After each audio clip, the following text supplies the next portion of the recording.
Então, tudo começou quando eu, pela rádio, comecei a fazer coberturas de moda, né? Participei de algumas edições de São Paulo Fashion Week como jornalista, não desfilando, cobrindo mesmo o evento.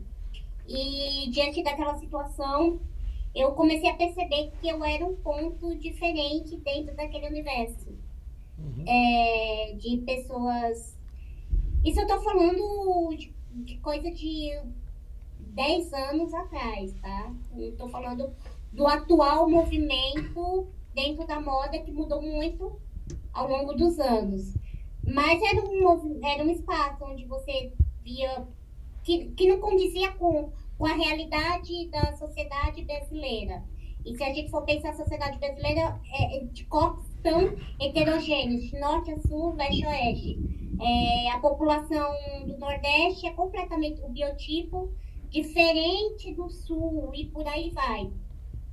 E dentro daquele espaço eram mulheres brancas, altas, magras, um perfil único. E aí, quando aparecia uma pessoa com deficiência, nas vezes que eu fui, eu era a única, eu acabava chamando atenção, por conta de ser aquele ponto diferente. E foi no momento que, quando eu estou falando 10 anos, em que começaram a surgir a rede social Instagram, né? O Instagram era uma rede social somente por fotos. Não é o que a gente conhece hoje, né? O TikTok. E ele estava começando a se popularizar.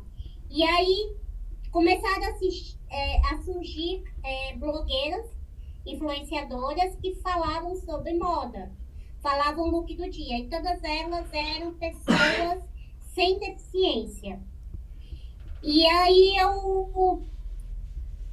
diante dessa situação que eu comecei a perceber dessa lacuna, né, desse espaço, ao mesmo tempo que eu comecei a notar que dentro das minhas redes sociais pessoais, que não são abertas, algumas mulheres com deficiência olhavam as minhas fotos e pediam dicas de moda.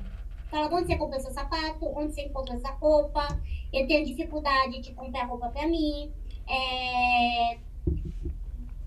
Muitas vezes o caimento era ruim, elas tinham que comprar no setor que não condizia com, com a faixa etária delas. E aí, diante de tudo isso, eu falei, poxa, tem um espaço que está necessitando falar sobre. E aí foi quando eu criei o Moda em Rodas. Inicialmente, nos primeiros anos, eu brincava, dizia bem assim, eu abro literalmente meu guarda-roupa, né? Então, eu trazia minhas dicas de moda, meus looks. Ainda trago, mas... E ainda é o que o pessoal gosta.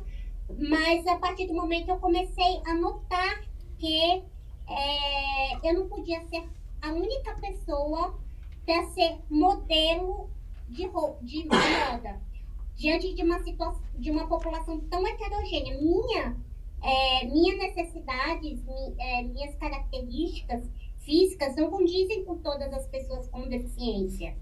Eu não posso falar em nome da comunidade nacional de pessoas com deficiência. Então, eu falava, eu preciso ampliar o meu, o meu discurso, eu preciso abrir espaço para outras vozes. E eu sentia que as pessoas e marcas que estavam começando a falar com moda inclusiva não tinham espaço para divulgar. E aí foi quando eu comecei a produzir conteúdo. Hoje tem um blog, modaemrodas.com,